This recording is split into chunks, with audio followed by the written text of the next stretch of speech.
अस्सलामुअलैकुम and welcome to ease learning. आज हम Oxford world war history book 2 का यूनिट 9 करेंगे रिनाइसा, जिसका आज का हमारा लास्ट टॉपिक है फ्रेंच रेवोल्यूशन। तो चलें अपनी वीडियो को कंटिन्यू करते हैं। फ्रेंच रेवोल्यूशन में लोग जो है वो किंग की पावर से तंग आ चुके थे, क्योंकि इनके पास कंप्लीट पावर चली गई थी और इसे ब्लडियस्ट ऑफ रेवोल्यूशन का नाम दिया गया था, क्योंकि इसमें बहुत सारे लोगों को मार दिया गया था और जिसमें यूरोप के भी कुछ इलाके शामिल थे। इसकी शुरुआत हुई थी और ये दौरानिया था कब ये सारी चीज़ें हो रही थी 1700 से 87 से लेकर 1799 तक ये सारा सब कुछ चलता रहा। और इसका एंड कब हुआ? 1789 में हुआ, जब ये सारा सिस्टम जो है वो ख़त्म हो गया, यानी इस सिस्टम का खात्मा हो गया, किंग का सिस्टम का खात्मा हो गया। अब ये सिस्टम नहीं चला उसके बाद। कॉजेज़ की क्या वजूहत थी इस फ्रेंच रेवोल्यूशन की? पीसेंट जो है वो फ्यूडलिज्म के सिस्टम के ख़िलाफ़ हो गए थे। फ्यूडलिज्म में क्या होता है कि ज़मीन जो है वो नोबल मैंस के पास थी और वो पीसेंट्स को यानी फार्मर्स को कंट्रोल कर रहे थे, और ये बात फार्मर्स को नागवार गुजर रही थी, क्योंकि उनके पास इतनी मेहनत करने के बावजूद वो ज़मीन को ओन नहीं कर पा रहे थे, यानी उन्हें ओनरशिप मिल ही नहीं सकती थी। सेकंड इम्पॉर्टेंट पॉइंट क्या था कि लोग जो है एनलाइटमेंट को पढ़ने लगे थे और उनके माइंड चेंज हो रहे थे। जिस एनलाइटमेंट में बात की जा रही थी कि चेंज के ऊपर बात होनी चाहिए, और लोगों ने इस बात को एक्सेप्ट करना शुरू किया और वो भी चेंज की फेवर में थे। राइजिंग बल्फोरी क्लास, बल्फोरी कहते हैं जो वेल्दी कॉमनर्स थे, जो आम अमीर लोग थे, वो चाहते थे कि उनको भी पावर दी जाए, जिनकी कोई भी रिप्रेजेंटेशन नहीं थी पॉलिटिकल पावर में, यानी उनको पॉलिटिकली किसी बात में बोलने नहीं दिया जाता था।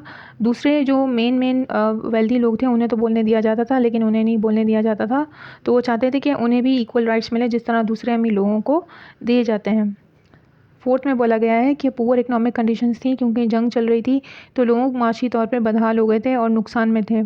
अनफेयर टैक्सेशन सिस्टम जो है वो किसने लगाया था? चर्च ने लगाया था। चर्च क्या कर रहा था? टैक्स सिस्टम चर्च के पास था, तो चर्च अमीरों पर कम टैक्स लगा रहा था और पुअर पे ज़्यादा टैक्स लगा रहा था। ये बात लोगों को खटक रही थी। और क्या थी? किंग की पुअर गवर्नेंस थी, क्योंकि उसके इनकेपेबल एडवाइज़र्स थे, यानी वो उसको सही मशवरा नहीं दे रहे थे। खेत बर्बाद हो गए थे 1788 में, ये भी एक वजह थी। और किंग जो है वो अपने लेविश लाइफस्टाइल को नहीं छोड़ रहा था, वो बहुत ज़्यादा खर्चे कर रहा था, जिसकी वजह से इकोनॉमिक कंडीशन और ख़राब हो गई थी। ये सारे फैक्टर्स थे जिसकी वजह से लोग नाराज़ थे चर्च से, और किसान नाराज़ थे, रूलिंग क्लासेस थे, क्योंकि वो उनको पावर नहीं दे रहे थे, उनको ज़मीन की ओनरशिप देने को तैयार नहीं थे। और वर्किंग क्लास भी जो है इन रूलिंग क्लास से नाराज़ थी। उन्होंने दबाव डाला कि उन्हें उनके हुकूक दिए जाएं और चेंजेस की जाएं सोशली, कल्चर और पॉलिटिकल रिफॉर्म्स करके, यानी सोशली, कल्चर और पॉलिटिकल जो प्रोसीजर है उसमें चेंजेस लाई जाएं। मकसद क्या था? मकसद ये था कि उन्हें आज़ादी मिले और बराबरी के हुकूक मिले।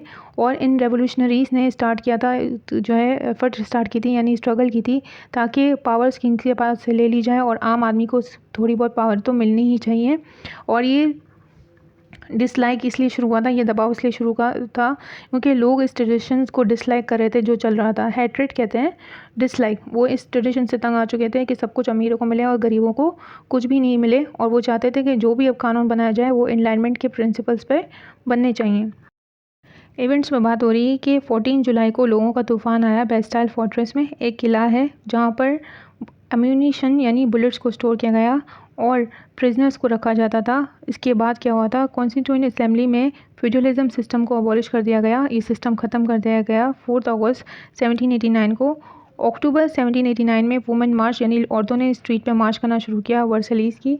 वर्सलीज़ कहाँ वाक़ है? एक सिटी है जो कि सेंट्रल फ्रांस में वाक़ है और पेरिस के बहुत करीब है ये, ठीक है। वहाँ पर औरतों ने मार्च किया क्योंकि इकोनॉमिक कंडीशंस बहुत ख़राब हो गई थी और उन्हें खाने के लिए रोटी तक नहीं मिल रही थी। उन्होंने किंग पर जोर दिया कि वो पेरिस जाएं और इस मसले को हल करने की कोशिश करें।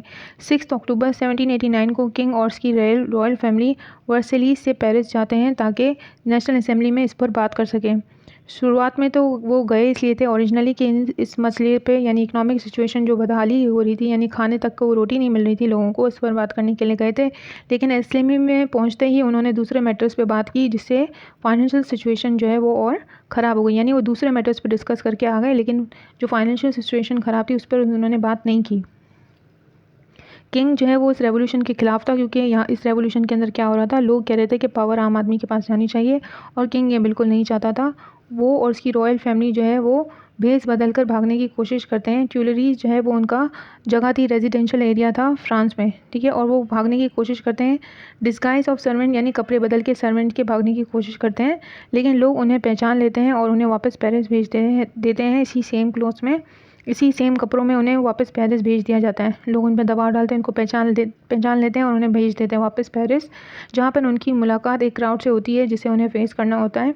प्रोविंशियल असेंबली तब जो है इन कपड़ों में उन्हें देखती है तो उसे सस्पेंड कर देती है, किंग और क्वीन दोनों को।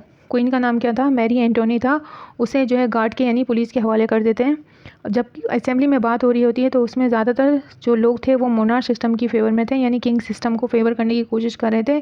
तब एक कॉम्प्रोमाइज़ होता है जिसमें लोग इस बात पे एग्री कर जाते हैं कि किंग लुइस को किंग का दर्जा तो दिया जाएगा लेकिन उसके पास पावर नहीं होंगी। बाद में एक पिटीशन दायर की गई जिसमें कहा गया कि किंग दो लोगों की नज़रों में गिर गया है, इसलिए उसको सस्पेंड कर दिया जाए, यानी उसको उसकी पोजीशन से हटा दिया जाए। बहुत ज़्यादा लोग जो है उसको साइन करने के लिए आए थे उस पिटीशन को, और ऑर्डर मेंटेन करने के लिए नेशनल गार्ड जो बहुत सारे लोग आ गए, जमा हो गए, इतना सारा हुजूम हो गया तो नेशनल गार्ड जो वहाँ पे गार्ड मौजूद था, जो कि किसका गार्ड था? लेफाइटे, यानी एक नोबल मैन का नाम है ये। वहाँ पर जो नोबल मैन था उसके गार्ड था। जब बहुत सारे क्राउड ऑफ पीपल करीब आने लगे साइन करने के लिए तो उसने फायर कर दिया, जिससे उसी वक्त 50 लोगों की मौत आगे हो गई। इन सब से नज़र बचाते हुए उसने दोबारा कोशिश की कि अपनी पावर को रीगेन करे, और इसलिए वो कहा जाता है ऑस्ट्रिया। ऑस्ट्रिया कहाँ है? यूरोप में है, जहाँ उसकी मुलाकात प्रूशियंस यानी जर्मनी से भी होती है, और वो लोग उनसे धमकाते हैं। किसको धमकाते हैं? किंग लुइस को धमकाते हैं कि वो फ्रेंच पॉपुलेशन के अगेंस्ट जाए और उन्हें कहे या तो वो पीछे हट जाएं या तो फिर वो ये करें कि वापस उसी पोजीशन में यानी किंग की पोजीशन को बहाल करें। और इससे लोगों को क्या लगा, क्योंकि जो जर्मनी वाले थे और जो ऑस्ट्रिया यानी यूरोप वाले थे वो किंग लुइस को कह रहे थे कि वो अपनी पॉपुलेशन के अगेंस्ट जाए, फ्रेंच पॉपुलेशन के अगेंस्ट जाए। ये बात जब वहाँ के आवाम को पता चली तो उन्होंने इस किंग को क्या समझा कि वो भी इसके दुश्मनों के साथ मिला हुआ है। किंग लुइस भी उनका अपना नहीं है, वो भी उनके दुश्मनों के साथ मिला हुआ है। तो एक वीक मेजॉरिटी जो कि असेंबली में मौजूद थी उसने कहा कि इसको जो है कत्ल कर दिया जाए 17 जनवरी 1793 को, जिसकी वजह से किंग और उसकी ऑस्ट्रियन यानी यूरोपियन बॉर्न क्वीन को मार दिया जाता है, फांसी दी जाती है गोलेटाइन में, जो कि फ्रांस में वाक़ था। एक जगह थी जहाँ पे प्रिजनर्स को रखा जाता था और उन्हें फांसी दी जाती थी।